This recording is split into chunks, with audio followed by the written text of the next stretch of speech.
So welcome everyone. Really glad to have the opportunity to have Josh Chatraw here with us. So I'm going to give a brief intro on just some of his specific accomplishments and books that he's written, and I'll describe how I came to know him in a little bit, and then we'll kick it off for time of questions. So he's the executive director of the Center for Public Christianity and a teacher for a group called New City Fellows. He lives in Raleigh, written a bunch of books. The one that I read of his is called Telling a Better Story, which I'm going to draw on some of that material today for some questions here. But he's written other books called Apologetics at the Cross, and as well edited some other books there. I sent that out in an email.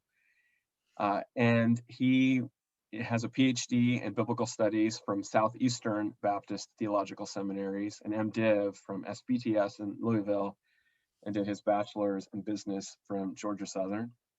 And he and his wife, Tracy, have two children, Addison and Hudson. So we're really happy to have you here with us, Josh. Thanks for taking the time. I want to kick it off by just having people get to know you better. As I mentioned, I read your book earlier this year, and I thought, wow, he's a really good writer. I learned a lot when I read it, and I thought, hey, this would be a great opportunity for those of us in the New England area to get to know you and learn from you here. So I wanted to kick it off by asking you if you could just tell us somewhat about your spiritual journey. Yeah, I grew up in South Georgia. My parents were Christians, and I guess to use some of the language that I learned later in life from Alvin Plantinga, I think the belief in God was properly basic for me from an early age, and yet when I got into high school, had some low level kind of rebellious things, and really probably came to Christ at that point, when I got to college, which I went to a secular state school to play soccer and maybe do some school along the way while I was there, I was involved in a Christian ministry, and I decided, hey, I want to take some religion courses. And at that point, really had some just challenges to my faith that I hadn't thought through. What again, to use Plantinga's language, defeaters that really shook me. And at that point, what kind of kept me in the boat was there were some really godly men in the ministry that I was involved with, and I kind of looked at their lives and I said, there's something here. They didn't have all the answers, but they had just enough. They had some resources they pointed me to that I recognized there was a larger Christian tradition, and I was just kind of there was a lot below the water, and I was just at the kind of tip of the iceberg. And so I wanted to pursue more studies and kind of figure out, hey, existentially, this seems real. I see it lived out, but there's a lot I need to work out. And so that kind of took me on a path to formal theological training, and really pursued, really was going after theology. And I consider myself primarily a theologian, and also kind of a pastor theologian. But then as I was ministering in the church and to college students, what became clear to me was that we're in a different era than, that could kind of take belief for granted. And really a part of pastoral ministry and shepherding people, as well as evangelism and outreach, was dealing with unbelief and doubts.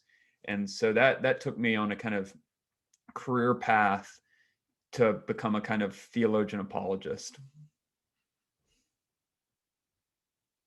Love it. That makes a lot of sense, and particularly given what I've read for you, that pastoral heart comes through. I'd love to ask, what do you see as some of the biggest areas of improvement in the church's presentation of the gospel? Finney, do you mean areas we need improvement, or Yes, areas we need. Yes, areas we need improvement in. Yeah. Well, I think one of the issues. Well, it depends. Like it's such a general question, right?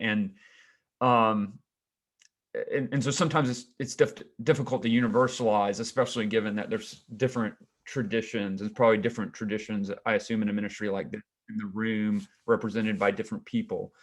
I think on one level, I think the church is still, the way they teach evangelism and the way we're trying to equip people to do evangelism is based on certain models that kind of could assume Christendom. And so they could kind of assume that, whether it's the four spiritual laws or the Romans Road, they're kind of a kind of assumed authority for the Bible, an assumed kind of spiritual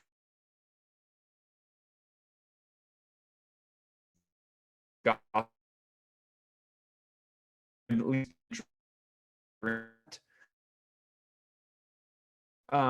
probably in this group, I have to say it, that's just not the cultural context that we're ministering in today when we talk about evangelism, or we talk about outreach, or we're even talking about deconstruction, which is the big kind of topic in many circles today, where people's faiths are being deconstructed. You really have to think very carefully about kind of apologetics and how this can actually come together.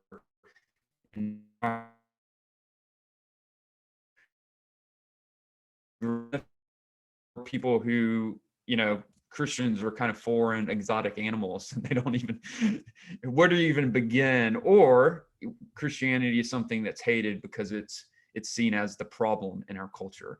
So all of these things are, and our been kind of stuck in a different era. And on apologetic, if I can just make the pit, apologetics, and apologetics sometimes focus on the truth, all for focusing on the truth, but to the neglect and goodness. And I see all three of those need to hold together in how we present the gospel. Your video quality, hey, Finney, audio quality. Am I? Yeah, you're cutting in and out there.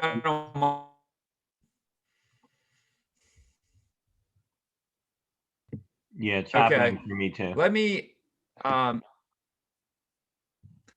try something, and it might freeze me for a second. Let me try something. We'll wait. We'll wait. I apologize. No problem.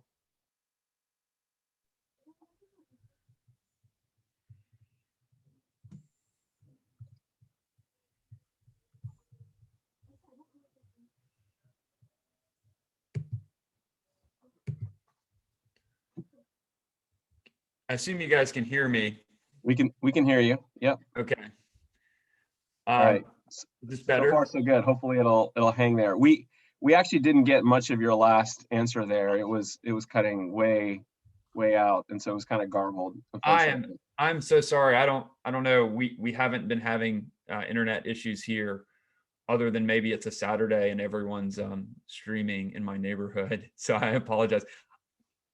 You want me to just give that another go then? Well, maybe that last part, I think, was the heart of what you were saying, and I heard something about three, but then I didn't catch what the three elements were.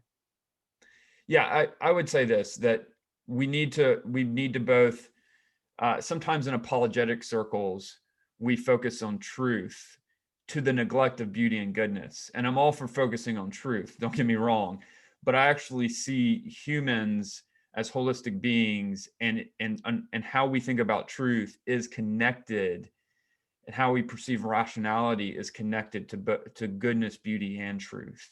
And so as we're thinking about presenting the gospel in late modernism, we need to both understand the culture and then also understand human anthropology that sees us as more than brains on a stick, as the philosopher Jamie Smith has said.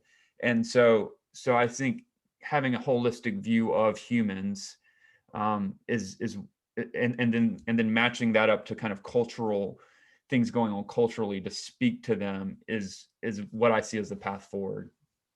Got it. That makes sense. Okay. for many people here, they haven't yet engaged in your books. I hope they do. And as I mentioned, I had the opportunity to read earlier this year your book, Telling a Better Story. It'd be really great if you could just describe at a high level some of the themes of your books and maybe just walk us through, for those who are new to you as an author, what some of the main points of your books are before we get into some specifics. Yeah. So do you want to just each one of my books? Yeah, sure. Okay. Sure. So I wrote a couple of books with two New Testament scholars, Truth in a Culture of Doubt and Truth Matters. They're very similar books, and they're responding to an agnostic biblical scholar by the name of Bart Ehrman, who teaches at UNC. I think he's also actually about to retire if he hasn't yet. So those books came out when Bart Ehrman had written several New York Times bestsellers. He's a textual critic by training, and textual criticism, looking at the various different manuscripts of particularly the New Testament in his case, and comparing those, a fairly kind of boring discipline to most people. And yet here he writes a New York Times bestseller on it from a skeptical kind of approach. And so what we did was we were trying to respond in a similar kind of popular genre, because what was happening is Ehrman was functioning as the tour guide to a relatively unknown discipline to most people, and yet he was a fairly skeptical tour guide into textual criticism. And then that book, Misquoting Jesus, did so good, he started writing really outside of his expertise, but started writing in areas of even New Testament theology, and so we kind of did a one-shot stop in these two books for people who were alarmed by Ehrman. And one of the things we recognized, I think I kind of backed into this as I was working on this project, is one of the reasons why Ehrman was so effective is he knew evangelical culture, he knew Christian culture, he came out of a Christian culture, former Wheaton grad, former Moody grad, but he also knew how to weave this into a story, a coming of age story. So almost intuitively, I recognized as we were working on this project, those two projects, we needed to tell another story in order to engage them. Now, at that point, I wasn't really doing the kind of as heavy of philosophical kind of lifting as I do in some of my later books. I just kind of backed into it practically and seeing kind of, oh, wow, he is so winsome because he has this coming of age story he's telling, and he's including that in a discussion on textual criticism or other things. So those are two books. I've edited a book with Karen Swallow Pryor, who's an English professor on cultural engagement. There we were trying to really, it's more of a textbook, trying to equip students who, for the most part, have come to Christianity out of one particular tradition, and they approach ethical and cultural issues from that particular tradition, and they're not exposed to a variety of different views. So we wrote some of the chapters in that, but then we have like 45 or so contributors to write on different topics from different views. So that's cultural engagement. The kind of general apologetics book I wrote is Apologetics at the Cross, which is with a friend of mine who's a Ph.D. from Notre Dame. That book came out in 2018, and I was teaching apologetics. And one of the things I recognized at the time is that analytical philosophers were kind of the main people writing the textbooks. And I love analytical philosophers. I've already cited Plantinga. But analytical philosophers are kind of like the engineers of philosophy, and they can be great. But what tends to happen is we teach people to be ourselves, we teach people to be like us, and we were recognizing that analytical philosophers, the kind of engineers in the machine room, so to speak, were teaching people going into ministry and going into college campus ministry to be like them, and it didn't translate to kind of everyday conversations. So we really wrote an apologetics book for people going into ministry. How do you do this? And so certainly we pulled from those philosophers, but also the continental tradition, as well as theology and the Bible, and try to really write a textbook that was going to help train people to do that. And that book got a lot of traction. And what we realized is even a lot of churches, a lot of college ministers were trying to use that to train people, which was working. But we needed a book. I felt like we needed a book that was more going to be directly at pastors, people who aren't in seminary, lay people, people like yourselves who don't want the history of apologetics, which we included in Apologetics at the Cross, some chapters on that, but wanted to kind of cut to the chase. And that's why I wrote Telling a Better Story. Also edited a History of Apologetics with Alistair McGrath and Ben Forrest, and wrote a chapter on Tim Keller, was my kind of contribution in that.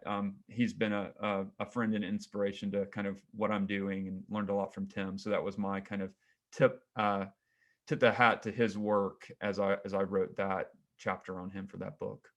I think that covered everything. Yeah, you did. Thank you.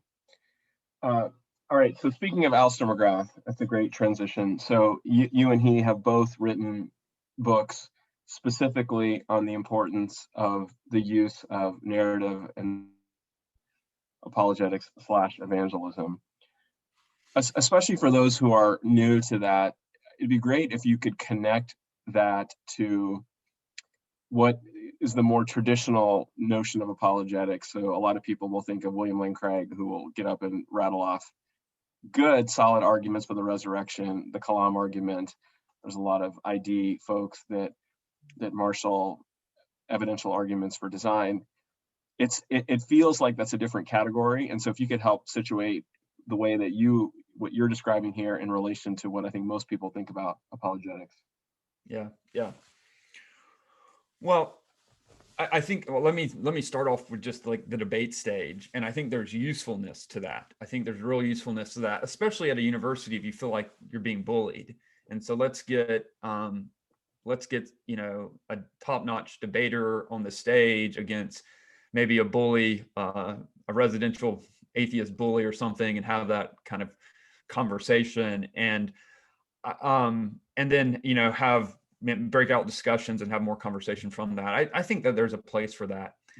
I think what's happened though is the people who have gotten into apologetics have sometimes viewed that as that is the apologetic enterprise. And of course, a debate stage is just not normally, I think, how humans have conversations around coffee or the dinner table. And so if that becomes the kind of the mode of operation for evangelism or for apologetics, I think that actually leads to some pretty awkward interchanges. And I think typically it assumes like some kind of aggressive atheism, when what we're seeing stats on the ground is a lot more of the nuns, which is, Richard Dawkins isn't who I normally meet. I run into the Richard Dawkins of the world occasionally, but more often it's a kind of, I don't know, they're kind of, maybe they're apathetic, or they don't think Christianity is good, but they're not exactly Richard Dawkins. And so it kind of flavors, the posture right from the beginning. And so that a lot of people either enter in apologetics wanting to kind of go 12 rounds in a analytical debate, or they think, man, that's what 19-year-old freshmen do in the dorms, and I don't want anything to do with that. And so it was actually, when I was teaching at a university, it was actually the women who said, I don't want anything to do with that, who were my best students, because I actually wanted to like talk and have conversations. And I find people who are curious and people who are open and want to exchange ideas, it's much easier to teach them how to persuade in conversation than somebody who wants to go for the knockout blow within a few minutes. And so that's on one level. The other level I would just want to mention is where we kind of fit, where Alistair and I fit, is we're not against those things you mentioned per se, but what we believe is, well, I'll just speak for myself. Alistair can speak for himself. But what I would say is we need to frame that we need to frame those arguments within something else. And so most people aren't going around thinking about, infinite regress that's not central to their life. Can there be infinite regress, or the basic elements that you're trying to take them to with the Kalam cosmological argument? There probably are some, and there might be some in the room, in the Zoom call, who go around thinking about that. Most people that I interact with are thinking about meaning and value and morality. These are kind of the basic things for life. And I think it's also the basic things that make for a good story. And they're typically living out a narrative. So in a world where maybe people aren't thinking about those other traditional arguments, I want to just start where people are at. And then eventually get to those. If they say, yeah, I hear what you're saying, but I need more reasons, I'm happy to turn there. But I'm trying to meet with where people are at in a late modern age. Okay, that's a great setup for a question that I think I should ask now here, that is directly connected to what you said. So totally agree with what you said. Most people aren't caught up in the infinite regress, or aren't necessarily as analytical or as syllogistic in their reasonings as is often presented in apologetics. And your comment about women is very astute as well. I've had similar observations. I want to take a step back, and most of my questions are going to be drawing from your book, Telling a Better Story, since that's the book that I read of yours. And I think it would be great to describe at a really high level the approach. So you're meeting someone here, and they have a narrative that they're operating from. If you could describe for the folks on the call here, so just for your benefit, so it's like 2/3 of the people on this call are scientists and doctors. There's I see a Harvard Business School person, an ed school person, so it's pretty diverse here. Yeah. Of a group you've got. So keep that in mind as you give this explanation here. How do you describe the telling a better story approach for those who may not have encountered it? Yeah. First of all, I just want to give a nod to Harvard Business School. My brother's a graduate. So, but yeah, knowing that there's 2/3 scientists and medical people in here, your conversations might be different than the average person conversation on a day in and day out basis. So I recognize that. So my basic approach is this. We are storytelling beings. That's part of who we are as human beings. I quote a scholar in the book that says there's been societies that haven't had the will, but there's never been a society that didn't tell stories, didn't tell myths, and derive meaning and value from those, and have a sense of direction in their lives. And so one of the starting points in the book, given that late modernism has kind of given us all of these kind of diversity of views. So where do you start in conversations? Where is there common ground? And I would say there's something about human nature that makes us storytelling beings. And so and so people who say, well, no, we're not, we're just using facts and logic to live our lives, that's it. I would just say we surround ourselves with narratives. We maybe have done away with elders around a fire giving sage advice through telling myths, but we gather around computer screens and our YouTube videos and Netflix. And so we seem to be living out a certain story. We aim our lives with narratives, and those come at us in tiny little stories that we tell ourselves every day and we tell each other every day, and then big macro stories that Christians have for 150 years been calling something like worldview. And so that's my starting point. And then I also recognize there's what N.T. Wright calls features of like I'm quoting Wright and I'm forgetting what he calls it, but I think he calls it features of vocational personhood, what he's trying to say is there's something that's almost universal about human experience, that we seek meaning and a moral code. And so I'm wanting, I list value, meaning, a moral code, a sense of guilt, I would even say, especially in late modernism. And we want peace, we want happiness. These are These are kind of universal features of human experience. And so given that, what I'm wanting to do as a way to start is to step inside somebody's story and say, hey, what's your story? Tell me about your life, and listen very closely to where they're deriving meaning and value in these features of human experience that I think most of us share. What does it mean to be human? And then ask them how that's going to play out, ask them how that's going, have a discussion about that. And I'm looking for places that both match up with the Christian story and also places that I need to challenge. And that if you're consistent on that point, so I'm stepping inside of their view. Philosophers call this an immanent critique. I'm stepping inside their view and critiquing them on their own terms. Are you consistent? Can you live this out? And then I'm wanting to say, have you tried on Christianity? How the Christian story actually illuminates what we experience in the world, our history of humans in the world, these kind of core things about human experience. I'll just mention, since there's doctors in the room, I think somebody who gestures at this is Paul Kalanitha, and in his book, his biography, he wrote that he was trained as a doctor, and it's a best-selling New York Times book. I think The Air We Breathe. I hope I haven't butchered the title. But what he does in that book is he talks about, he was an unbeliever and atheist, and he talks about how science and could give him shallow truths, but not deep truths about what it means to be human. And so he recognized that we needed a bigger story that science fits in to explain the most important things about our humanity. And for him, he ended up coming back to Christianity and finding it in that. So that's just a book recommendation for the doctors and medicine folks in the room.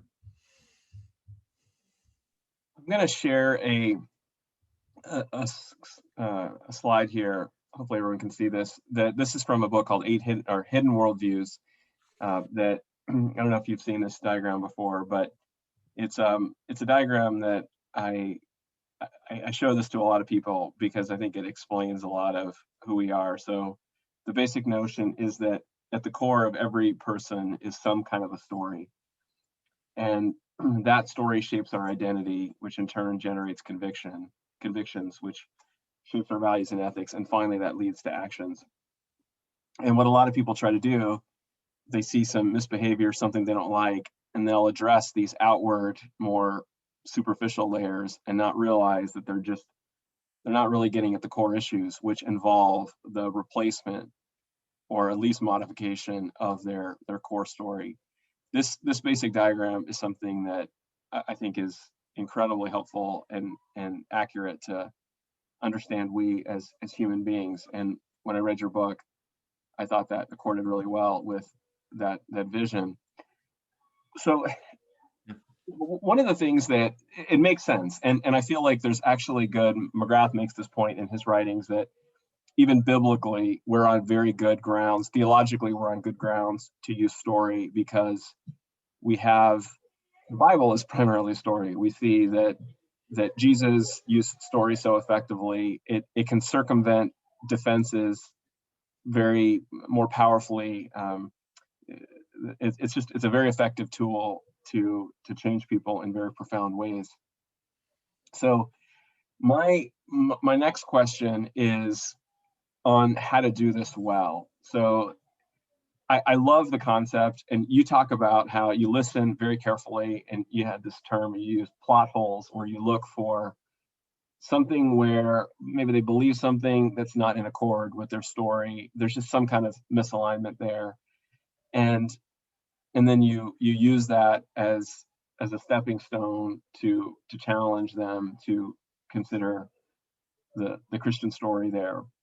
I love the concept, and it makes a lot of sense to me. I have to admit that when I was reading your book, I thought, wow, to actually do this right, I think people would need mentorship, coaching, or at least observation of this in actions in order to really get it. The book is great, and I think there's a lot of value in it, but I think for a lot of people, they need more help to get there to be effective at that? One, do you agree? And two, what steps would you recommend for people to get practically good at doing this? Yeah.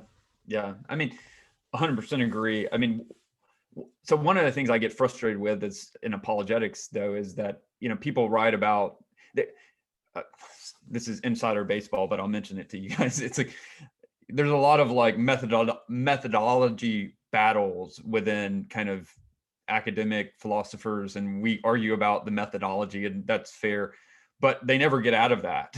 And so what I try to do for most of the book is I lay out my methodology and the theological and philosophical foundation of that in the first 5 chapters. But then in 6 through 13, I'm actually showing how to do this. Now, there's limitations, Finney. So I agree with you, though. There's still limitations, right? And sometimes when people have tried to do this, they try to do a running dialogue. I mean, that's so boring as a genre, just like a dialogue. This is what I would say then. And so what I tried to do is just gesture throughout how I would have conversations. And I fill it in with a lot of quotes and literary examples, knowing that a conversation isn't going to exactly work like that. There's give and take in a conversation, but how do you do that in this medium? And that was my best effort at doing it, which wasn't, let me close every detail, and deal with every turn that might be had in a conversation, because, well, that would be horrible to read.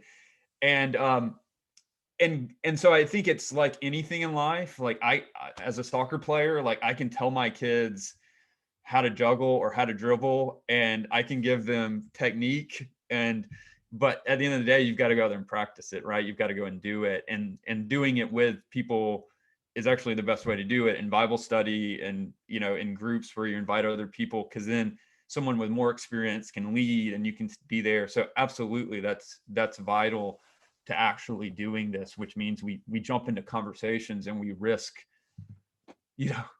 scary, and also I think can be fun. You don't know where this is going.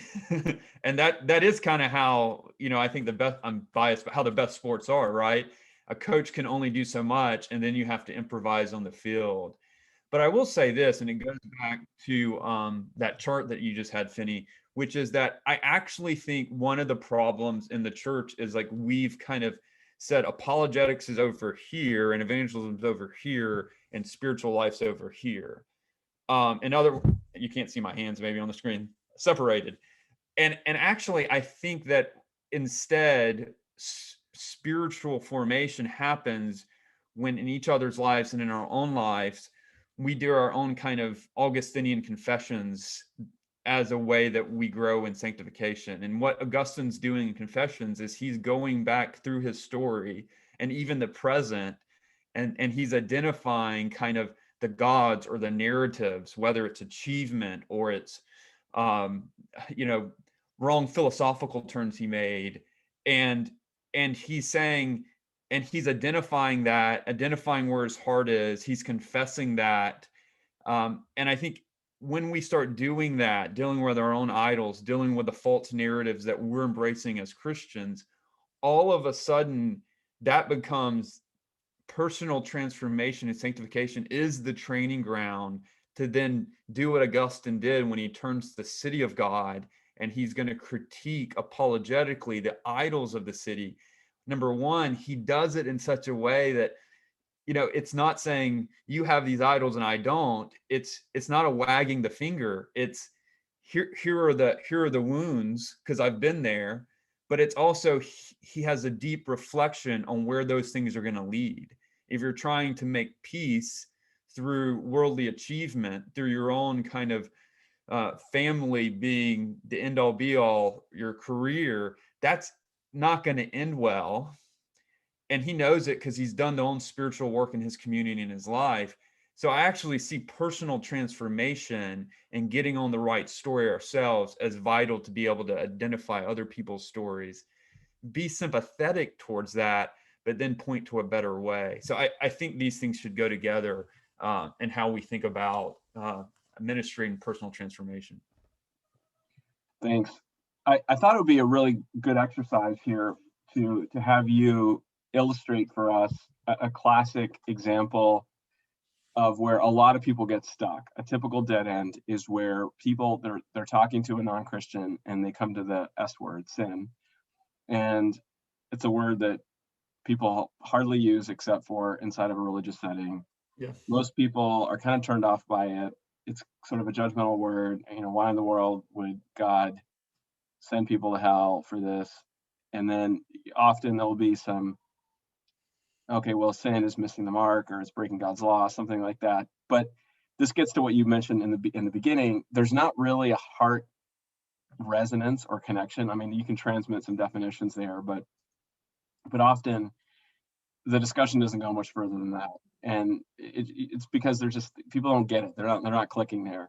So if you could walk us through how you would take someone, and so we're in Boston here, so the typical Boston undergrad, so fairly secular, maybe they have some kind of a little bit of nominal Christianity at a grandparent level, something like that, but these are pretty alien terms to them. If you could walk us through, and at least in your words, their gesture, how you would coach someone to use narrative, to use story, to get them to a place of understanding the biblical content of that. We'd love to hear you do that. Yeah, and I think one thing that when people hear the title of my book, that, telling a better story, they think, okay, I like stories, I read, but does this mean I'm in a conversation and I have to have this like artillery of stories that I'm pulling out? And that's not really what I'm suggesting. I think stories are powerful. I'm not saying, but what the bigger point is, they're already living out a certain narrative, a narrative that includes, some kind of category of sin, or doesn't, or says a God that would judge can't be a good God. Or so they have a certain narrative, and they have certain assumptions built into that narrative about humans, about transcendence, about the world, about meaning. And so I'm just wanting to enter in at that story level. And so it doesn't necessarily mean you're just, to do this, you have to load up on classics or something, which is probably a relief because you guys are grad students and you're reading enough. So, but to the point, how I would do that with sin, there's a couple ways. And I think the way I was taught is, back in my kind of Baptist upbringing, would be, maybe go through the 10 Commandments and use Jesus's, well, have you murdered anyone? Well, yeah, but that's still not good enough because you have hate in your heart. And so you're a sinner. And I think for the most part, people just scoff at that today. I mean, it's like, maybe not everybody, but I just don't find in more secular places that that's going to be effective. Instead, what I would try to do is help them see sin in the category of idolatry. So it's one thing, which is very biblical, right? So this isn't going somewhere else. I think throughout the Old Testament, New Testament, idolatry, putting something before God, loving something before God, is at the heart of sin. It's not just rule breaking. There's rules in the Bible, but even deeper than that, it's when you love something more than God. When you love things, this is Augustine, when you love things in the wrong order. And when you do that, your heart is going to be restless. Things are eventually not going to work. And so you have people in our society, right, who love their career, or love academics, or love their family, and as those things are good to love, but if we love them in the wrong order, what happens is you don't have to be religious, and I talk about this in the book, to feel the kind of anxiety, the depression, the kind of overwhelming angst when you're trying to love something that is going to die, that isn't going to last, that wasn't meant to fully satisfy you, was meant to be a good thing, but is a created thing. So that's but isn't meant to be worshipped, or for you to magnify them and to center your life around them. And so that's deeply theological, but I talk about it in ways that aren't theological. I mean, you're going to sell out to something. What are you selling out for? What's most important? that's a way to get into kind of, I think they feel it on an existential level, even if they don't have a category of sin. They know something's, well, not quite right, and then I want to trace that out for them. But I still think the category of feeling guilty, feeling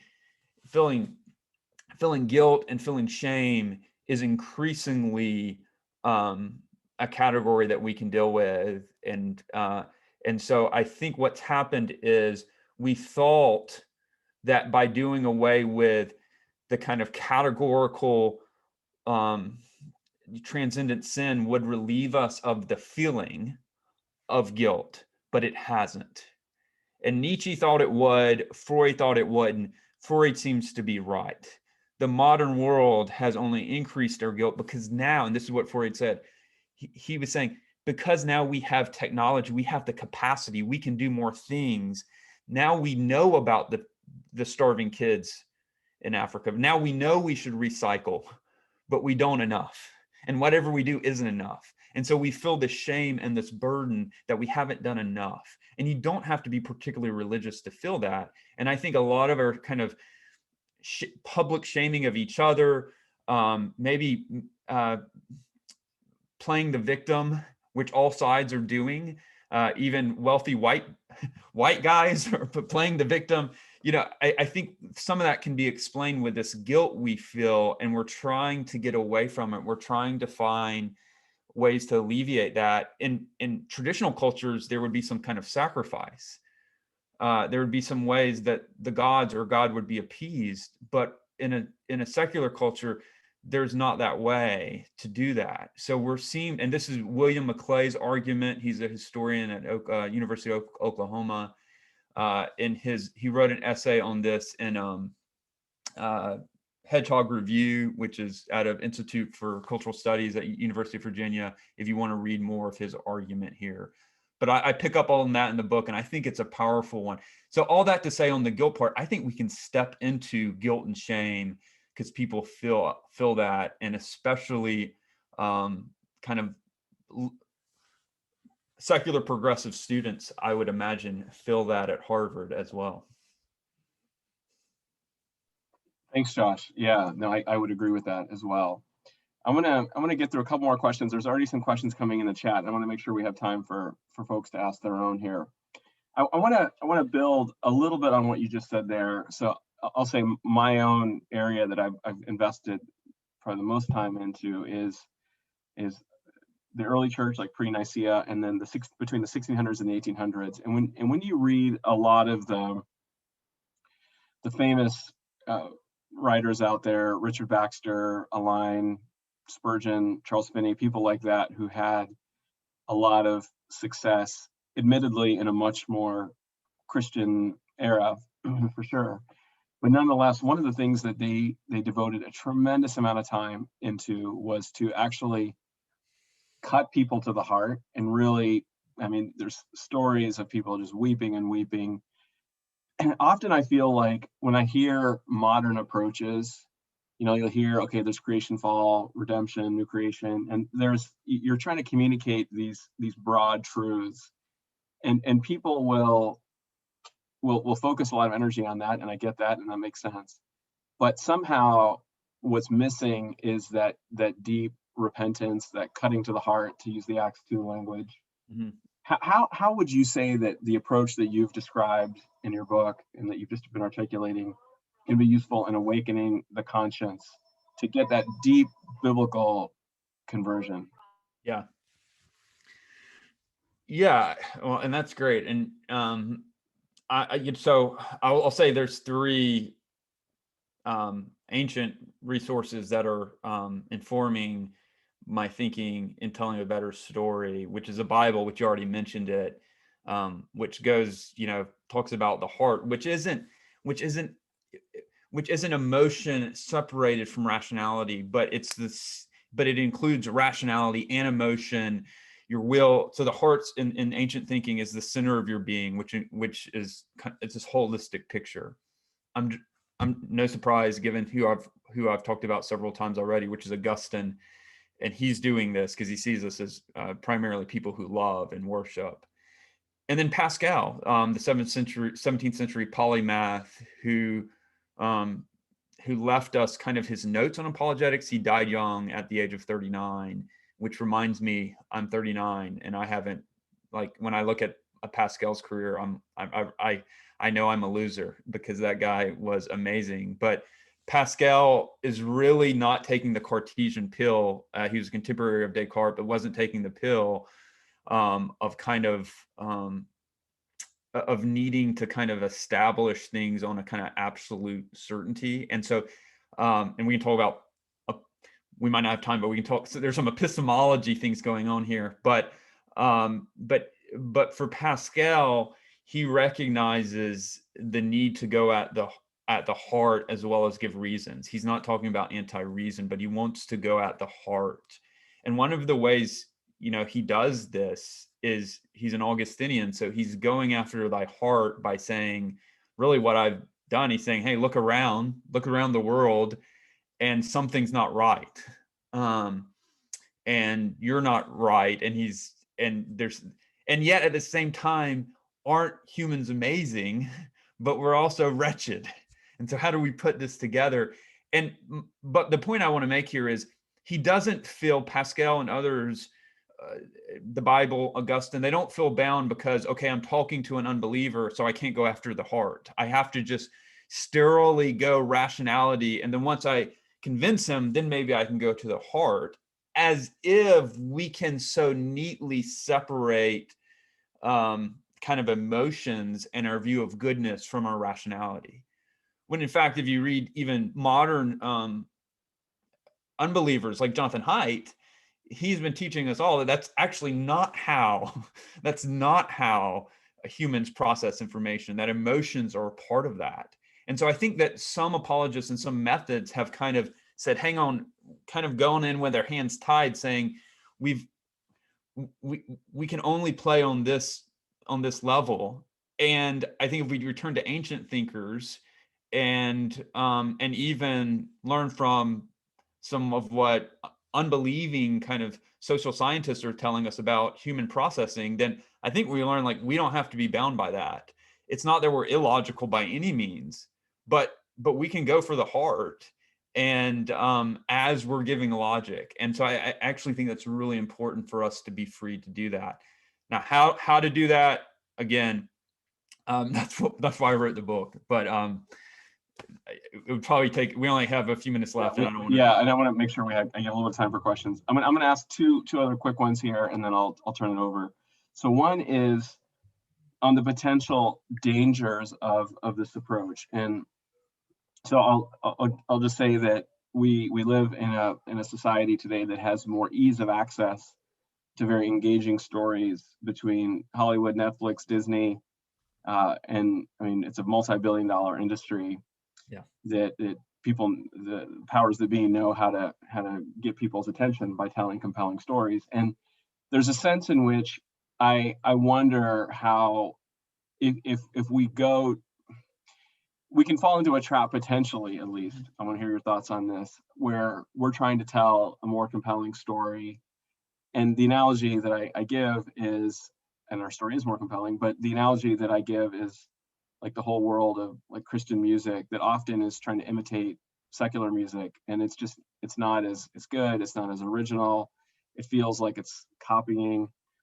And then it ends up that you've got this sort of arms race here of trying to compete with the world. And people end up, maybe sticking with it for a little while, but then they don't really stay with it, because there's a lot of really interesting, compelling stories on the other side too, and that are often mixed in with a lot of pernicious truths as well. Mm-hmm. The flip side is, people who say, like, don't want to play that game, let's offer an alternative world altogether.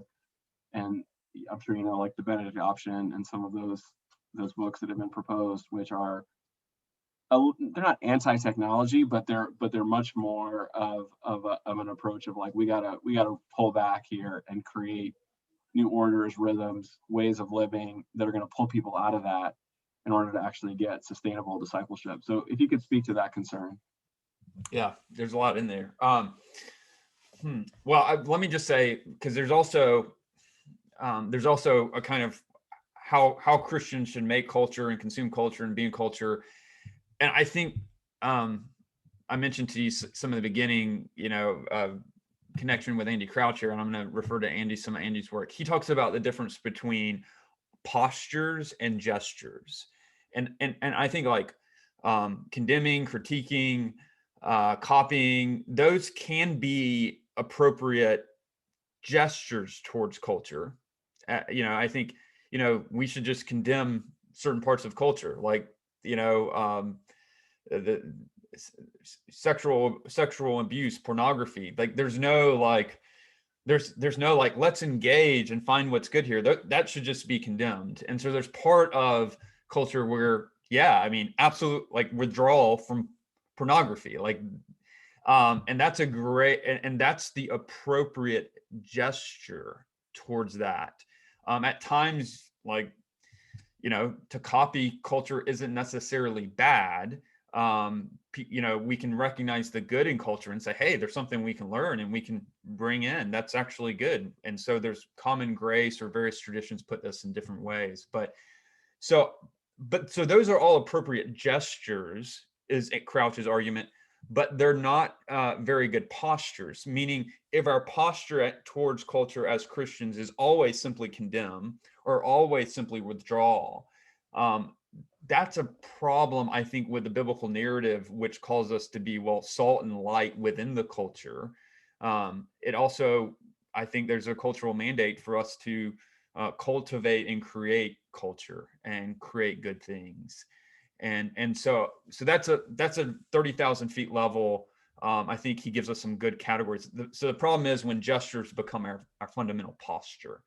And now, if I can speak to the other side of this, which is, so then what do we do? I think, Disney tells great stories, so let's interact with them. People are consuming them, they're watching them, people are absorbing these stories, they're going to absorb the stories. And I think that it's not all bad. There's some things we can pick up on. There's some yearnings. And so what I want to do is I want to use these stories and pick up on these kind of cultural aspirations and say, yes, no. Yes, there's something good here. There's something, again, features of human personhood. They're crying out for justice. They want justice, or they want to find an identity that's stable and good. And I can, and so I want to pick up on that category, but then again, let's follow it out. Can you be consistent? What's really being said here? So I don't think it needs to be a fundamental posture of condemnation, but it can be, but actually I'm for you. It's just that you're going to find justice in the wrong places.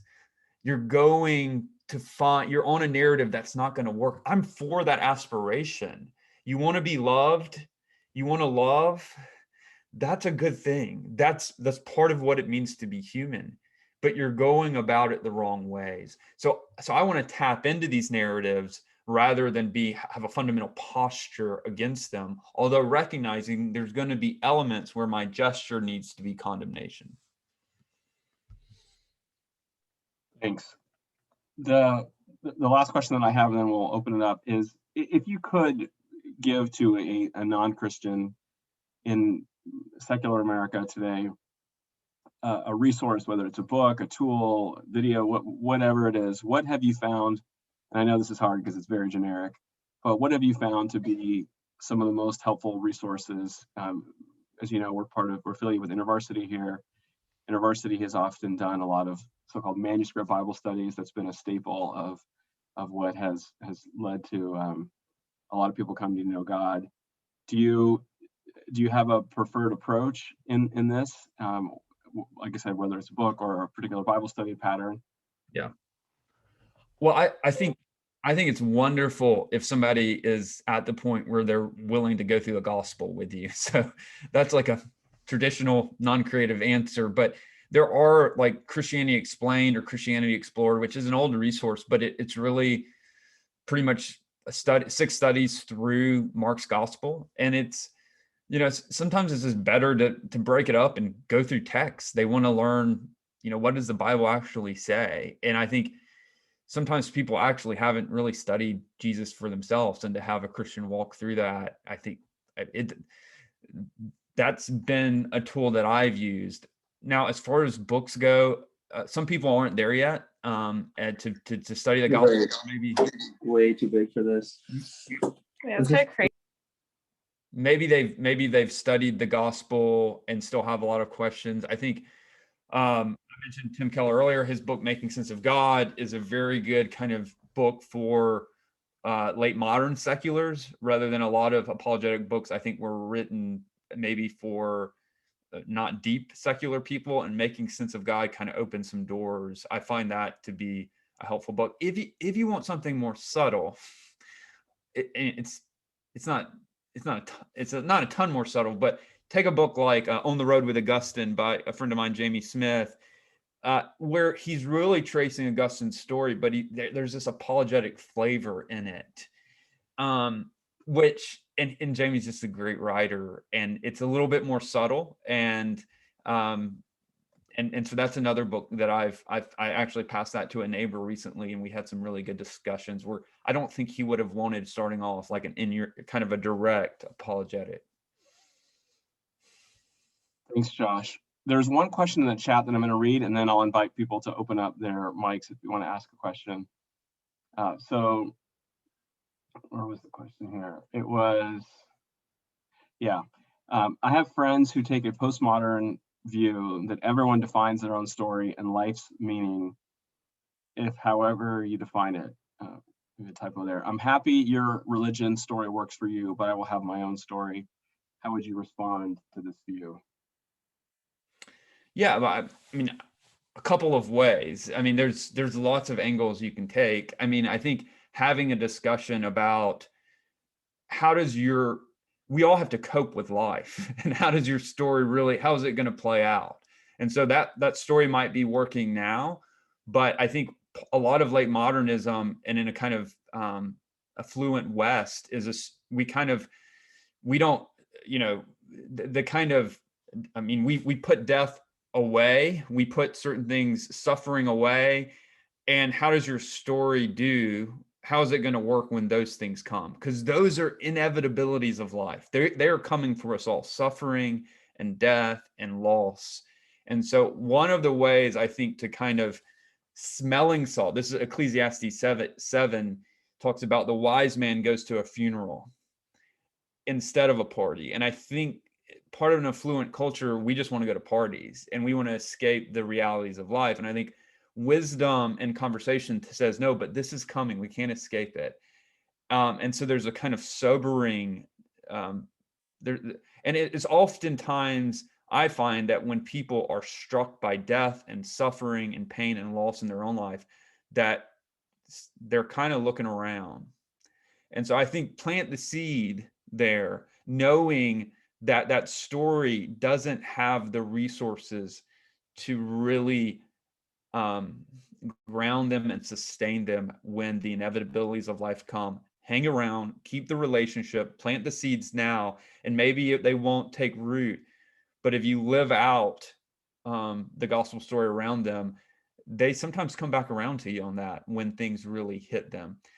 The other thing is, I'm happy to go resurrection. If the resurrection is true, then the Christianity is true. I think there's great evidences. And if they're like, so I'm happy to go there. I just, when somebody's kind of saying, they're apathetic and, well, this works for me, yeah, I'm happy to at times to press in and say, have you considered historical claims for the resurrection? I think they're really strong. I'm recognizing when somebody's coming to that, they can't so neatly maybe subtract out other views, they don't think Christianity is good. So, they have some other things going on that has clouded how they're going to look at the evidence, but I'm happy to take them to the evidence. I think it's strong, and I'll use that at times too. So I think there's lots of tools in the tool belt, and a lot of this is wisdom and just trying and seeing what the Lord does in these conversations. That's a great answer. know we're at time, but if it'd be okay with you to have a couple more questions. Sure. Yeah. Okay, great. So feel free to unmute yourself and ask a question. If you can turn your video camera on too, that'd be great. I could start us if it's okay. Josh, thanks so much for sharing your story with us. I think one of the things I appreciated hearing a lot was like the comparison you made between the importance of telling a better story, not just for like evangelism and sharing our faith, but like even for our own personal transformation. And I guess I was just thinking about experiences where like I'll like experience something and like other Christians will correct my story about it, like the way that I'm even thinking about something that happened or experiencing something. And it's actually quite formative. And I was just wondering if you, kind of a two-part question, if you'd also have experienced like personal examples of that, the importance of that as like a Christian, like your own story about how you're processing through something in faith, how that is important for your own personal transformation, and then how to like constantly be in a place where like even as a Christian, you're willing to have the story you understand of Jesus to be corrected and more like properly updated. Yeah. There's this great, I don't know if you, I have kids. I have a 12-year-old and a 7-year-old. And so we're reading through Andrew Peterson's The Wing Feather Saga. I don't know if any of you guys have read that. I think it's brilliant. And I just, yeah. And so we're in the last book, and there's this, there's in the series, there's these two boys, and they're actually from a royal line, but they didn't know it starting off. And they're really struggling. And one of the things that at one point in the story, somebody says to them is, we all forget who we are, and we have to keep telling each other the true story, our true identity. And I think that's exactly right. I didn't say it as poetically as Peterson said it in the book, but I think that's right. That's the Christian community is about saying, hey, we all forget our story. In other words, we buy into the stories that the culture tells us, that our achievement is the kind of meritocracy story, or we buy into the kind of romance story that if we just find the right person, our life's going to be great and happily ever after. And for me, it's I lead in a fellows program of 20 to 30 young professionals that go through an intense 9-month program. And it's one where we talk about story, and we talk about the biblical story, the true story. And yet we also talk about how throughout the rhythms in our lives, we buy into other narratives. And so there's a confession part of that. There's a vulnerability part of that. And then there's a speaking truth to one another. But I think it's also recognizing that habits form us.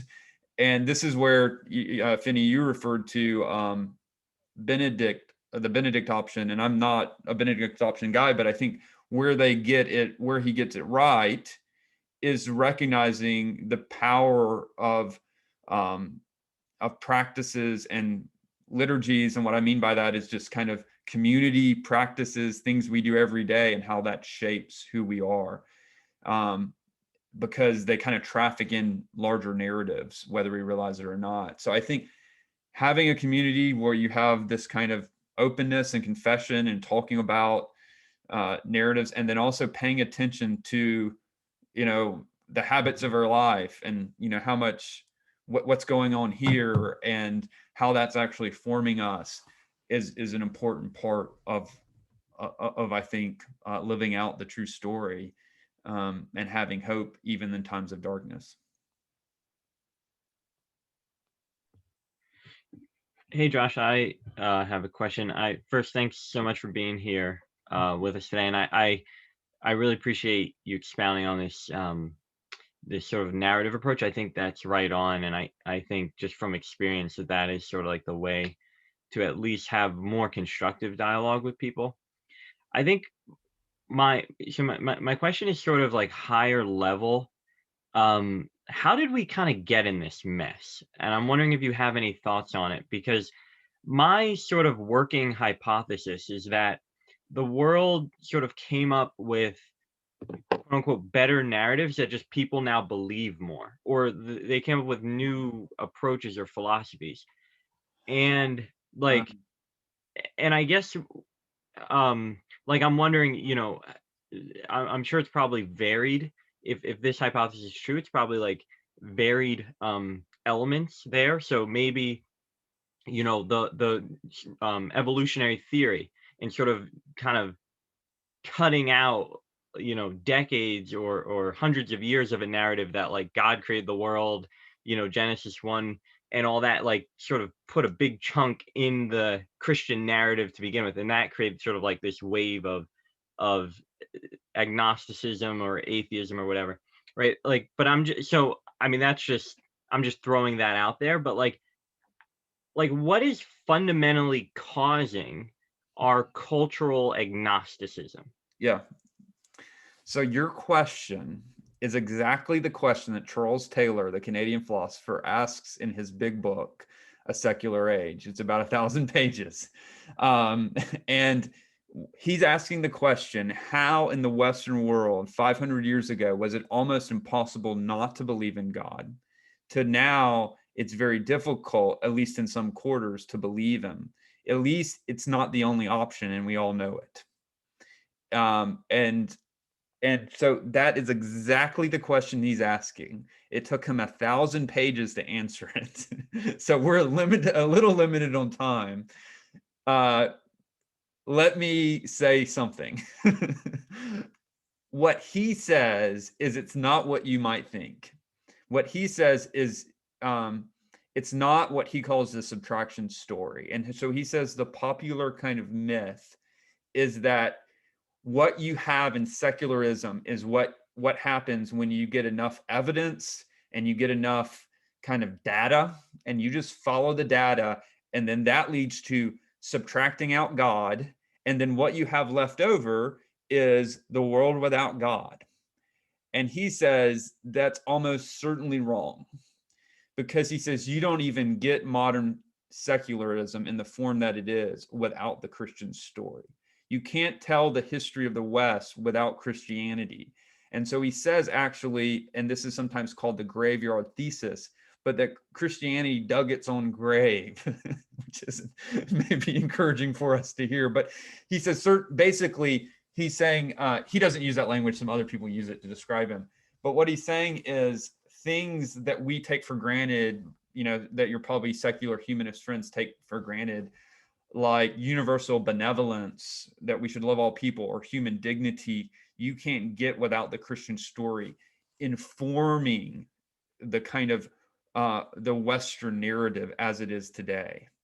And so these are kind of what one philosopher calls the crater marks of the gospel that are in our society, that people assume but don't know where they got it from. They don't know the narrative in which those things make sense in.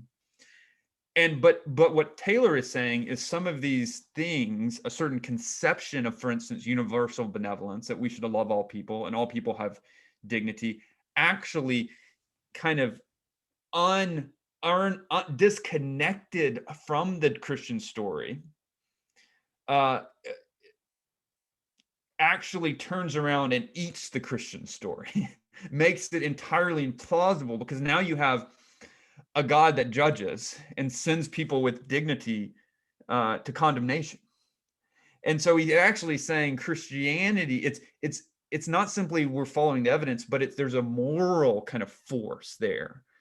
Now, I guess it's 1,000 pages, and any kind of 5-minute like overview is going to be remarkably embarrassingly glib. So I apologize for that. But Taylor is getting at this. And I just want to say part of this is what he calls a social imaginary has changed. What we view as plausible has changed.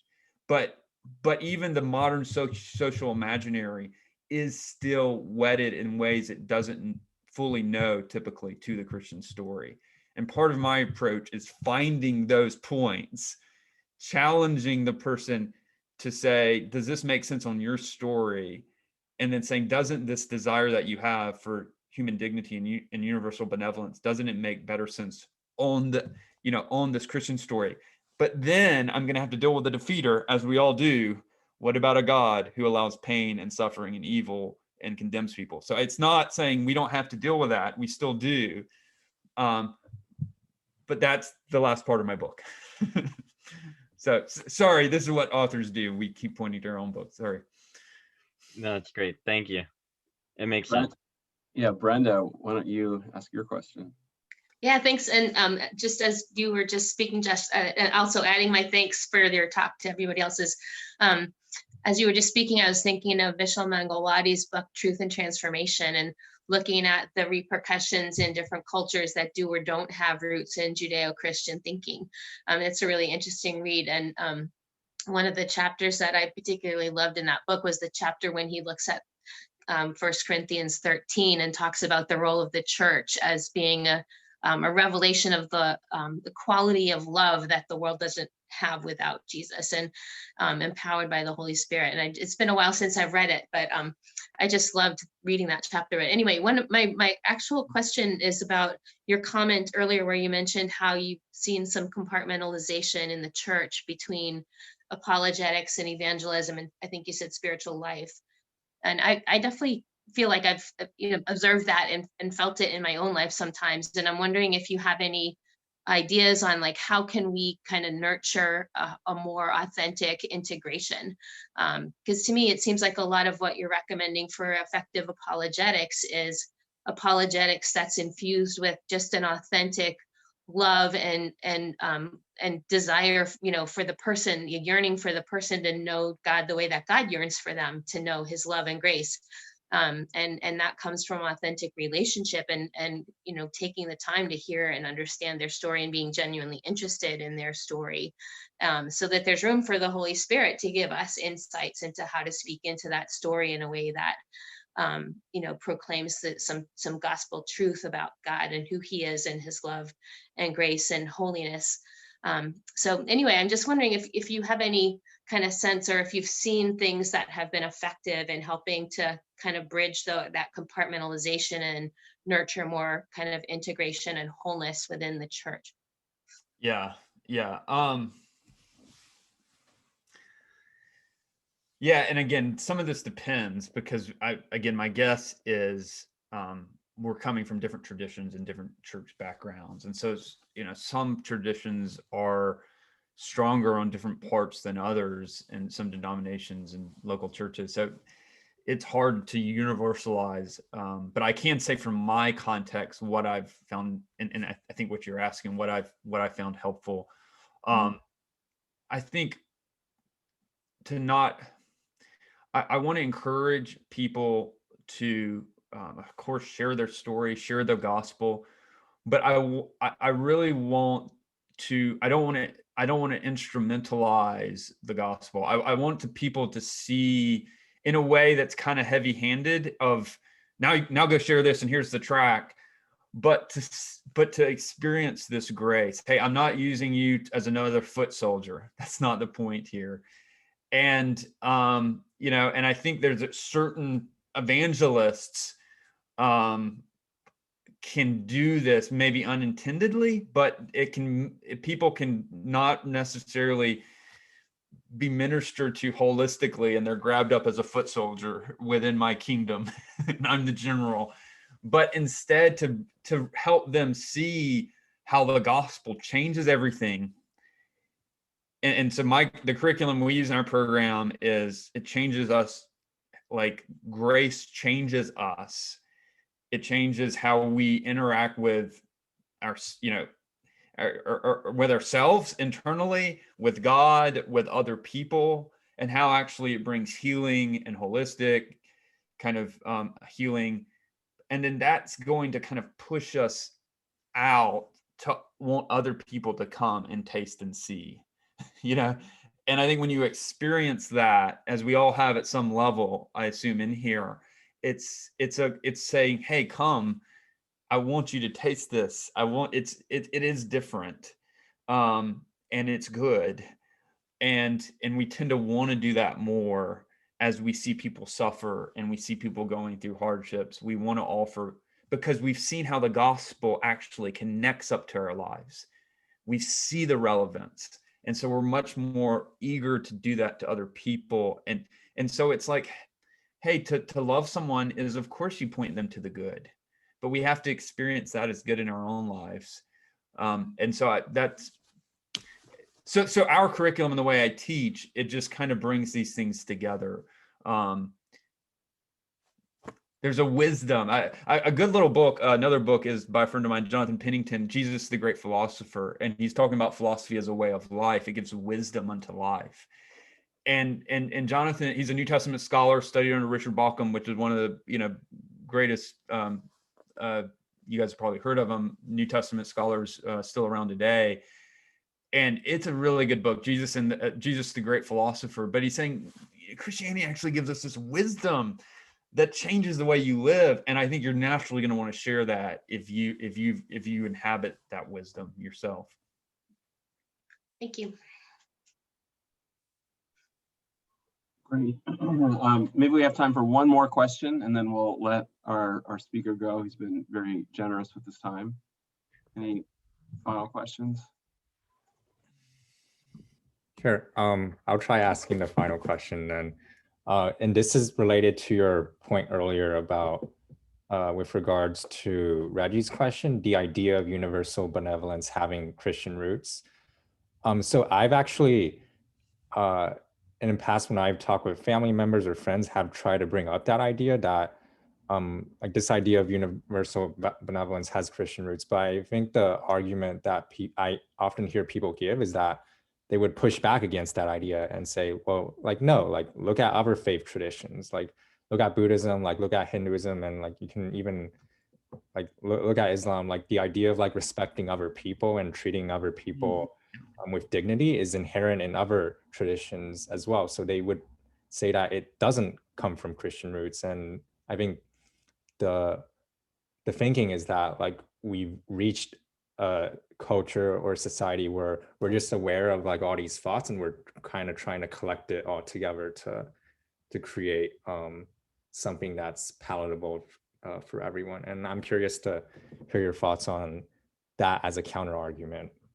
Yeah. I mean, I think when I read, well, I guess I'd have to see what sources they're drawing upon. I certainly like respect, but is that beyond the tribe? I mean, that's particularly, so certainly there's a, but I can speak to this. I can speak at a historical level in the West.